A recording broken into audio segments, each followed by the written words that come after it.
अंकी education institute में आपका स्वागत है। साथियों, आज हमारा ये फ्री क्विज़ का दूसरा टेस्ट है। बीच में काफ़ी दिन वीडियो नहीं कर पाए, लेकिन आपका जो टेस्ट था वो जारी रहा एप्लीकेशन पे, जो डेली 20 क्वेश्चन का होता है। तो आज ये डेली फ्री क्विज का 27वां टेस्ट है। तो इसमें हम देखते हैं सबसे पहले पहला क्वेश्चन क्या है। इसमें पहला सवाल है, ग्लाइकोजन का अन्य नाम है, यानी कि ग्लाइकोजन का अन्य नाम क्या है। तो इसका जो सही आंसर है वो बी है, एनिमल स्टार्च जो है वो ग्लाइकोजन का अन्य नाम है। ये जो स्टार्च, एनिमल स्टार्च, डेक्सट्रीन, सुक्रोज, ये सभी जो है ना, ये शर्कराएं होती हैं। क्या होती हैं? शर्कराएं होती हैं, ये शर्कराएं। तो ये बात याद रखना। अभी ये अपने जो ग्लाइकोजन है ये एनिमल स्टार्च होती है। नेक्स्ट जो सवाल था आपका दूसरा, जैम में चीनी की सांद्रता होती है। जैम में चीनी की सांद्रता यानी कि जो गाढ़ता होती है वो कितने ब्रिक्स होती है। तो इसमें जो सही आंसर है वो है ऑप्शन नंबर दूसरा, 68 ब्रिक्स जो है वो इसका सही आंसर होगा। 68 ब्रिक्स जैम में चीनी की सांद्रता होती है। जेली में इससे थोड़ी कम होती है। तो जेली का आप कमेंट में लिखना कितनी होती है। इसके बाद तीसरा जो प्रश्न है वो है, फसल चक्कर में किस प्रकार की फसलों को मुख्यतः शामिल करना चाहिए फसल चक्कर में। तो इसमें पहला ऑप्शन है दलहनी फसलें, 2 नंबर पर है आच्छादित फसलें, 3 नंबर पर है नगदी फसलें और 4 नंबर पर है रेशे वाली फसलें। तो अभी अपन पढ़ते हैं कि जो दलहनी फसलें हैं वो इसको फसल चक्र को मजबूत बनाती हैं, यानी कि आगे वाली फसल के लिए लाभकारी होती हैं, भूमि में उपजाऊ क्षमता में वृद्धि करती हैं। कारण उसका यह है नाइट्रोजन स्थिरीकरण, बायराज जो कि दलहनी फसलों की जड़ों में पाया जाता है। तो ये दलहनी फसल इसका सही उत्तर इसलिए है क्योंकि वैसे तो फसल चक्र में सभी फसलें आती हैं, लेकिन मुख्यतः शामिल जो दलहनी फसल को इसलिए की जाता है क्योंकि ये नाइट्रोजन स्थिरीकरण करने में सहायक होती हैं। तो अभी जो अगला प्रश्न है वो अपना यह है, प्रजनक द्वारा सर्वप्रथम उत्पन्न किया जाता है। तो कौन सा बीज उत्पन्न किया जाता है सर्वप्रथम प्रजनक द्वारा, यानी कि प्रजनक के पास सबसे पहले कौन सा बीज होता है। तो इसमें 4 ऑप्शन थे, केंद्रक बीज, आधार बीज, प्रमाणित बीज और पंजीकृत बीज। तो इसका जो सही आंसर है वो केंद्रक बीज है। केंद्रक बीज, या जिसको अपन मूल केंद्रक बीज बोलते हैं, वो प्रजनक के पास सर्वप्रथम उत्पन्न किया जाता है, सर्वप्रथम। ठीक है, जब वैरायटी शुरू होने वाली होती है तब केंद्रक बीज वो है जो उसकी प्रजनक के पास होता है सर्वप्रथम। अगला जो प्रश्न था वो था, एट्राजिन शाकनाशी कौन सी फसल के लिए उपयुक्त है। तो जो एट्राजिन है वो कपास के लिए तो हो ही नहीं सकता, कन्फर्म है। अब ये सोयाबीन और उड़द, इनमें वो आ जाता है पेंडीमेथलिन और वो आ जाते हैं सभी, ये भी नहीं है इसका आंसर। तो इसका सही आंसर है मक्का। मक्का में एट्राजिन का उपयोग किया जाता है, एट्राजिन शाकनाशी का उपयोग किया जाता है। जानवरों में गलघोटू रोग किससे आता है, यानी कि जो गलघोटू रोग है वो किससे आता है, विषाणु से, जीवाणु से, फंगस से या शैवाल से। तो मैंने पिछली वीडियो में भी आपसे कहा था कि 2 रोग हैं, खुरपका, मुंह पका और रिंडरपेस्ट, जो विषाणु से होते हैं। तो विषाणु तो इसका उत्तर है नहीं। फंजाई वाले अपने रोग वैसे ही कोई है ही नहीं, शायद एक आध हो तो कह नहीं सकता। शैवाल भी नहीं है, तो इसका सही उत्तर होगा जीवाणु। सर्वाधिक रोग है जो वो पशुओं में जीवाणुओं द्वारा होते हैं, और भयंकर भी होते हैं ये, मतलब बहुत भयंकर होते हैं। जैसे एंथ्रेक्स वगैरह में पशु को मतलब मृत्यु दर 100% के लगभग है, उसमें कोई पशु बचता नहीं है। तो ये जीवाणु जनित रोग है गलघोटू भी। और सबसे ज़्यादा जो प्रभावित है ना इससे, वो होती हैं भैंस प्रभावित होती है सबसे ज़्यादा इससे। भैंस वंश प्रभावित होता है। भैंस में वो गुरु गुरु की आवाज़ आती है गले से, ऐसे सूज जाता है गला, इसलिए इसको गलघोटू रोग बोलते हैं। गुरु गुरु की आवाज़ आती है इसमें। अगला जो सवाल है, कौन सी फसल में उगाने में जल भराव की आवश्यकता होती है। तो इसके 4 ऑप्शन है, गेहूं, जूट, मक्का और धान। मक्का और धान। तो ये इसका सही उत्तर है, जो वो इसका सही उत्तर धान होगा। अभी आपने कभी देखा होगा जो बूंदी साइड के हैं या हनुमानगढ़ साइड के हैं, वो उन्होंने देखा होगा उनके जो पास में यहाँ दान होता है काफ़ी इस हद क्षेत्र में। तो बूंदी में तो वो चंबल नदी और उधर नदियों का क्षेत्र इस वजह से, और हनुमानगढ़ में गग्गर नदी के पार्ट पे नाली क्षेत्र पे बहुत ज़्यादा दान होता है। तो दान में पहले ना खेत को भरना पड़ता है पानी से पूरा भर के, फिर उसमें उसको दलदल बना के उसकी पानी के नीचे फिर ऊपर पानी और भर के उसमें वो लगाया जाता है, उसका जो अपने बोलते हैं ना, जो तैयार की होती है जिसको डेपोग विधि से तैयार करते हैं या क्यारी विधि से तैयार करते हैं, उसकी पौध तैयार करते हैं जो, फिर उसको ट्रांसप्लांट करते हैं। अगला सवाल है, पर्वतीय क्षेत्रों में फल वृक्ष लगाने की सबसे उपयुक्त विधि कौन सी है? तो अभी इसमें आप गलती मत करना, कुछ साथी इसमें पंचवृक्षीय सोच रहे होंगे, पंचवृक्षीय इसका उत्तर नहीं है। इसमें उत्तर है सीढ़ी नुमा विधि सबसे उपयुक्त है। वर्गाकार तो सामान्य तौर पर सबसे उपयुक्त होती है, जो सामान्य खेतों में, अपने समतल खेतों में जो मतलब नॉर्मली यूज़ की जाती है, वो तो वहाँ पर तो वर्गाकार आ जाती है। त्रिभुजाकार जहाँ खेत मतलब तिकोने खेत हों या जैसे सड़कों के किनारे होते हैं तो वहाँ पे त्रिभुजाकार।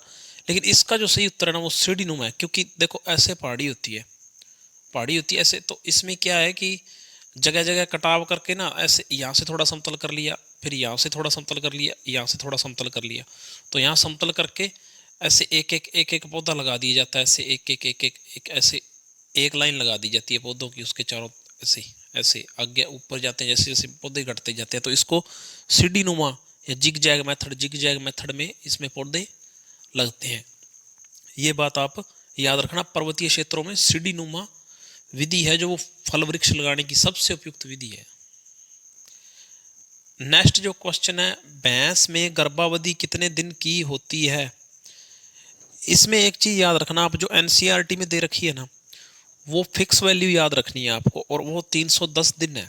इसकी बिल्कुल फिक्स वैल्यू याद रखनी है, इसकी 310 है भैंस की, गाय की 281 है, ये भी आपको याद रखनी है। और जो है अपने भेड़ की शायद 147 दिन या 147 दिन दे रखी है वो, और बकरी की 151 दिन, ये आपको याद रखनी है। ये एनसीईआरटी में दी हुई है, ये ही याद रखनी है, इसके अलावा किसी बुक पे बिलीव नहीं करना। और अपनी जो बुक है हैंड बुक ऑफ एग्रीकल्चर, उसमें एनसीईआरटी बेस्ड ही मटेरियल रहता है, उसमें यही दिया हुआ है, ठीक है, चेक करना आप। 10वां जो सवाल है, बरसीम फसल को उगाया जाता है, तो बरसीम फसल को मतलब मुख्य उद्देश्य क्या है? देखो अभी इसमें बरसीम में कोई कहेगा, अभी यहाँ पे ऑप्शन डाल देता कि वो बीज उत्पादन के लिए, तो कुछ लोग बीज उत्पादन भी मानते, ऐसा नहीं है। आपको एक चीज़ याद रखनी है कि जैसा सिलेबस में जो फसल दे रखी है, जैसे उन्होंने गवार को नकदी फसल में दे रखा है, अब कुछ लोग उसको सब्जी में भी लेते हैं यूज़, तो चारे में भी लेते हैं, अलग अलग कामों में लेते हैं, लेकिन जो अपने सिलेबस में दिया रहता है ना, जिसके सामने जो फसल दी रहती है, चारे वाली फसलें बरसीम रिजका जई उसने दे रखी है, तो वो उसी में आएगी। इस तरीके से इसका सही उत्तर चारा उत्पादन है।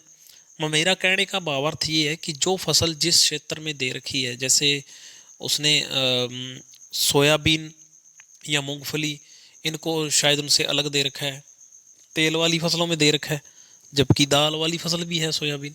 तो इस तरीके से आपको जो जहाँ पे जो फसल दे रखी है ना, उसको उसी में मानना है सिलेबस के अकॉर्डिंग। तो इसका सही आंसर चारे वाली फसल होगा, चारा उत्पादन के लिए। गाइनोडायोसिस प्रकार के पपीते के पौधे पाए जाते हैं, यानी कि गाइनोडायोसिस में किस प्रकार के पपीते के पौधे होते हैं? तो इसमें पहला ऑप्शन था नर तथा मादा, दूसरा ऑप्शन था नर तथा उभयलिंगी, और तीसरा ऑप्शन था मादा व उभयलिंगी, और चौथा था केवल मादा। तो इसमें जो गाइनोडायोसिस में पौधे आते हैं ना, वो उसमें देखो गाइनो से एक बात याद रखना, ये फीमेल को रिप्रेजेंट करने वाला शब्द है, यानी कि मादा टाइप जो है उसको, टाइप मादा है जो उसको रिप्रेजेंट करता है गाइनो। तो इसमें मादा तो आ ही गया, मादा इन दो ऑप्शन 3 में है, लेकिन आपको पता है पपीते में नर मादा पौधे अलग अलग होते हैं, तो जो मादा और उभयलिंगी है ना, ये इसका सही उत्तर है। तो गाइनोडायोसिस में मादा व उभयलिंगी प्रकार के पौधे आते हैं, यानी कि पपीते के, ठीक है, ये पौधे गाइनोडायोसिस में आते हैं, मादा और उभयलिंगी। इसके बाद अगला प्रश्न है, रोमंथी पशुओं का असली आमाशय होता है। जिसको आप पढ़ते हो ना, वास्तविक पेट, वही इसने थोड़ा देखो। बोर्ड हमेशा सवाल बुक से ही बनाता है। लैंग्वेज का वो लैंग्वेज मैटर करती है, उस थोड़ी सी लैंग्वेज बना देता है वो। अब मान लो कोई नॉर्मल स्टूडेंट है, उसको यही नहीं पता कि अमाशय को ही पेट बोलते हैं, तो वो बेचारा कहेगा यार अमाशय पूछ लिया वहाँ पे। तो ऐसा नहीं है, अमाशय वही है वास्तविक पेट, असली अमाशय मतलब वास्तविक पेट। तो इसका जो सही आंसर है वो है एबोमेजम। एबोमेजम वास्तविक पेट होता है। अगला प्रश्न है, निम्न में से अमेरिकन कपास का वैज्ञानिक नाम है। अभी अमेरिकन कपास और देशी कपास दो तरह की वैरायटी हैं। गोसिपियम अर्बेनियम इसका नहीं है आंसर। गोसिपियम हर्बेसियस ये भी नहीं है। ये दोनों देशी कपास की वैरायटी हैं, ये दोनों देशी कपास हैं। इसके बाद गोसिपियम बारबेंडोस ये है इसका उत्तर। बारबेंडोस और हिरसुटम ये जो है ना, हिरसुटम है एक शायद, हिरसुटम, ये दोनों अमेरिकन कपास की वैरायटी हैं। ये बात याद रखना आप। क्वेश्चन बिल्कुल इजी पूछा जाता है, ऊपर से पूछ लेते हैं। कई बार अपन ज़्यादा आगे चले जाते हैं, जैसे गुणसूत्र वगैरह याद कर लिए, इनकी कोई और छोटी छोटी चीज़ें आगे आगे याद करने चले जाते हैं, जबकि ये ऊपरी क्वेश्चन हमारे गलत हो जाते हैं। तो इनका विशेष ध्यान रखा करो। जैसे किसी का वर्गीकरण है जितनी फसलों का, जैसे मक्का का वर्गीकरण है, अपने इसका अपने क्या बोलते हैं सरसों का वर्गीकरण है, इनका जो वर्गीकरण और एक ये आता है अपने ट्रेटिकम एस्टिवम यानी कि गेहूं का वर्गीकरण है। तो ये वर्गीकरण हमेशा सब फसलों का अच्छे से आपके याद होना चाहिए कि कौन सा क्या है, उसका द्वितीय नाम क्या है। तो इसमें वैसे ही कपास में दे रखा है देसी और ये जो है अमेरिकन कपास, तो इनको आपको याद रखना है।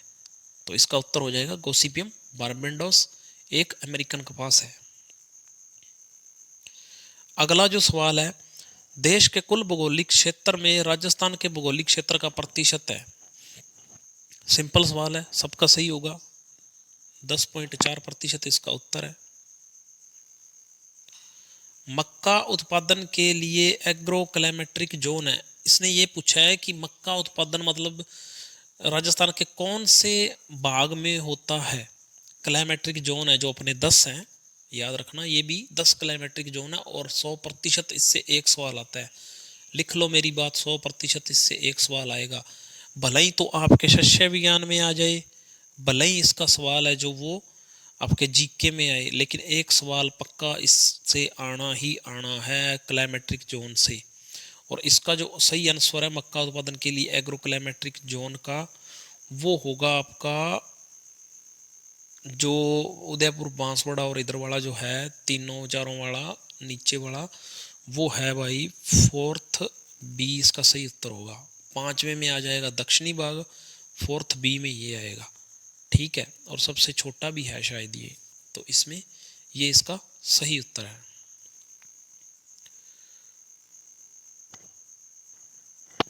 कौन सा पशु यूरिया को प्रोटीन स्रोत के रूप में प्रयोग नहीं कर सकता। तो इसका उत्तर है घोड़ा। घोड़े में एक समस्या पाई जाती है, जो मतलब जैसे पशुओं का चारा तैयार करते हैं ना, तो उस समय प्रोटीन के लिए यूरिया का भी उपयोग किया जाता है, लेकिन जो घोड़े के लिए तैयार किया जाता है ना, उसमें अपन इसको यूज़ नहीं कर सकते प्रोटीन स्रोत के रूप में यूरिया को, क्योंकि घोड़े के जो पेट है ना दर्द करने लग जाता है। ये उसकी सबसे बड़ी समस्या होती है। उसको चारा बहुत सोच समझ के खिलाना पड़ता है। थोड़ा सा रेत, थोड़ा सा जैसे यूरिया उसको सूटेबल नहीं है, तो मतलब जो चीज़ उसको सूटेबल नहीं है ना, अगर वो उसने खा ली तो उसकी मृत्यु का कारण बन जाती है। ये बहुत बड़ा कारण है। तो ये इसलिए यूरिया इसको प्रोटीन स्रोत के रूप में नहीं खिलाते। अब कुछ लोग कहेंगे घोड़ा सिलेबस में नहीं है। देखो पिछले पेपर उठा के देखोगे ना, तो ऐसे सिलेबस के चक्कर में बहुत से लोग रहे हैं। जैसे पिछली बार एक राजमा की बीज दर पूछ ली, राजमा सिलेबस में नहीं है लेकिन पूछी है, तो ये पढ़ लिया करो। तंबाकू नहीं है, तंबाकू से सवाल पूछे जा रहे हैं। आलू नहीं है, आलू से हर बार सवाल पूछा जाता है। सिलेबस में हो चाहे ना हो, जितनी खेतियां बुक में दे रखी हैं उनको, एनसीईआरटी में दे रखी है, उनको पढ़ना अपने लिए ज़रूरी है। ये बात याद रखना। हमेशा क्वेश्चन एक दो हट के आते हैं और वही सिलेक्शन से बाहर करते हैं अपने को। तो इसलिए घोड़ा जो है ऐसा नहीं है, घोड़े का नॉर्मल चीज़ें याद रखो ना, ठीक है। उसकी जनसंख्या वगैरह ये वो छोटे मोटे कहाँ कम ज़्यादा, तो छोटी छोटी चीज़ें जो मतलब बुक में साथ में दी हुई रहती हैं उनको याद रखो। जैसे श्वसन दर हो गई, कुछ और ऐसी चीज़ें जो दे रखी है ना, उनको तो याद करना ही करना है। हाँ, एक्स्ट्रा ना पढ़ो, जो एनसीईआरटी में दिया है वो तो उतना तो पढ़ना ही पड़ेगा। ये कन्फर्म है, उतना पढ़ना ही पड़ेगा। वरना सिलेक्शन नहीं होगा, ये बात तय है। मेरिट 80% जाती है, आप सबको पता है। पशु शरीर का सबसे कठोर भाग कठोर पदार्थ है। मतलब पशु जो डेथ हो जाती है या नॉर्मल जब जिंदा भी होता है तो पदार्थ से वो जब उसकी जो हड्डियां होती हैं उनको पदार्थ मानते हैं, उसके जो अवशेष बच जाते हैं उनको पदार्थ मानते हैं। अंग भी लिख सकता था वो, लेकिन उसने पदार्थ इसलिए लिखा क्योंकि तब उनको पदार्थ माना जाता है। तो उसमें अस्थि, अस्थि मतलब जो सभी हड्डियां होती हैं वो नहीं, ये उत्तर नहीं है। मांसपेशियां तो बचती नहीं है। नाखून, आप सोचोगे नाखून, नाखून भी हार्ड पार्ट नहीं है। सबसे हार्ड पार्ट है इनेमल। इनेमल क्या होता है? जो जबड़े की हड्डी होती है नीचे वाली, वो नीचे वाले जबड़े की जो हड्डी होती है ना, वो सबसे मजबूत भाग वही होता है। पशु का भी और मानव का भी सबसे मजबूत भाग यही है, इनेमल हड्डी ही है। तो इसका सही आंसर है इनेमल। मानव दूध में राख की मात्रा होती है। राख की मात्रा मानव दूध में, क्वेश्चन नंबर 18। तो जो राख की मात्रा है उसकी ये जो सारणी है ना दूध वाली, दे रखा है, जिसमें पशुओं के साथ साथ मानव का भी दे रखा है। तो इसको अपने को बिल्कुल फिक्स वैल्यू याद करनी है, बुक वाली जो अपनी बुक में दी हुई है, हैंड बुक ऑफ एग्रीकल्चर में, या आप एनसीईआरटी से करो, बोथ आर सेम। तो इसका जो सही आंसर है वो है 0.21% राख की मात्रा मानव दूध में होती है। ठीक है, ये बात आप नोट कर लो। अगला जो सवाल है वो है स्ट्रीप कप टेस्ट का उपयोग करते हैं दूध निकालने से पहले, दूध निकालने के बाद, दूध निकालते समय यानी कि दूध निकालने के दौरान, और किसी भी समय कर सकते हैं, यानी कि पशु नॉर्मल खड़ा है दोपहर को यूज कर लो। इसका कहने का भावार्थ ये है। स्ट्रीप कप टेस्ट थनैला रोग में किया जाता है। आपको पता है थनैला रोग का पता लगाने के लिए उसमें एक सिलाई सी होती है, वो उसके थन में ऐसे डाल देते हैं। और इस रोग का वैसे कोई इलाज तो है नहीं। हाँ, अगर प्राथमिक स्टेज हो तो थोड़ा बहुत इलाज हो जाता है, वरना पशु का जो वो दूध देने वाला थन होता है जिसमें ये रोग लग जाता है तो वो खराब ही हो जाता है। तो इसका स्ट्रीप कप टेस्ट का जो उपयोग है वो दूध निकालने से पहले करते हैं, ये बात आप याद रखना। अभी आप एक चीज़ बताओगे जो थनैला है, मैंने कहा ना मैं रोगों से सवाल ज़्यादा पूछूंगा क्योंकि रोगों से हर बार 4-5 सवाल आने तय है। तो आप बताओ थनैला रोग है जो वो किस प्रकार का रोग है? वायरल है, बैक्टीरियल है, प्रोटोजोआन है, फंजाई है, या कवक से होता है? किससे होता है? ये बात आपको कमेंट में बतानी है।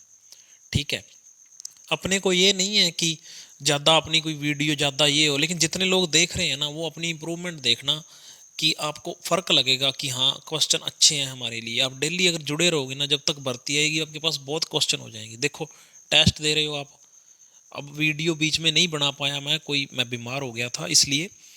अभी आप शाम को क्लास देख लेते हो, कोई क्वेश्चन गलत भी हो तो आप उसका कमेंट डाल दिया करो, और ऐप पे भी डाल सकते हो, आप रिपोर्ट कर सकते हो क्वेश्चन की। हम उसको देखते हैं, हमारी टीम उसको प्रॉपर देखती है और उसका सोल्यूशन कर दिया जाता है। कभी टेस्ट सीरीज में गलत हो तो उसका शाम तक उसको सही कर दिया जाता है। हो जाता है टेक्निकल मिस्टेक, बनाने वाला कर देता है।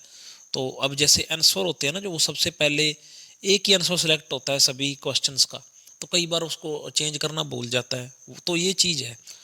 तो ऐसा नहीं है, आप बता दिया करो और ये टेस्ट डेली दिया करो। और अपने ऐप पे जो है, अगर आपको ज़्यादा क्वेश्चन चाहिए तो मॉडल टेस्ट पेपर है, 99 रुपये का है, आप वो ले लो। 30 मॉडल पेपर मिल जाएंगे आपको, जिसमें 13-14 तो अपलोड हो गए हैं, अपलोड हो रहे हैं धीरे धीरे, तो वो वहाँ से प्रैक्टिस कर लो आप। वो 50 करने हैं अभी। अभी रामपाल सर कह रहे हैं कि अपन जो नया मॉडल टेस्ट पेपर है, जो 50-51 मॉडल टेस्ट पेपर वाला आ रहा है, वो पूरा उसमें अपलोड करना है अपने को। 100 रुपये में देंगे भाई, आप ले सकते हो वो भी। तो अभी जो अपना लास्ट क्वेश्चन है वो है दूध में बफर वैल्यू किसके कारण होती है? तो दूध में जो बफर वैल्यू है उसका, इसमें कोई ज़्यादा देखो, कुछ सवाल रट्टे वाले हैं, पशुपालन रट्टे का सब्जेक्ट है, तो इसमें सीधा ही बस आप याद रखो प्रोटीन के कारण बफर वैल्यू होती है। तो इसका आंसर प्रोटीन हो गया। अभी भाई अगर अच्छा लगा है वीडियो तो सब्सक्राइब और लाइक ज़रूर करना, और जो साथी आपको लगता है कि वो अच्छी तैयारी कर रहे हैं उन तक पहुंचाना भी अपनी वीडियो, शेयर भी करना। और अपने जो हैं वो अभी आप सब्सक्राइब जरूर किया करो, क्योंकि इससे क्या है, होना जाना कुछ नहीं है, लेकिन थोड़ा मोटिवेट रहता है बंदा कि हाँ यार हमारी वीडियो को कोई पसंद तो कर रहा है। धन्यवाद।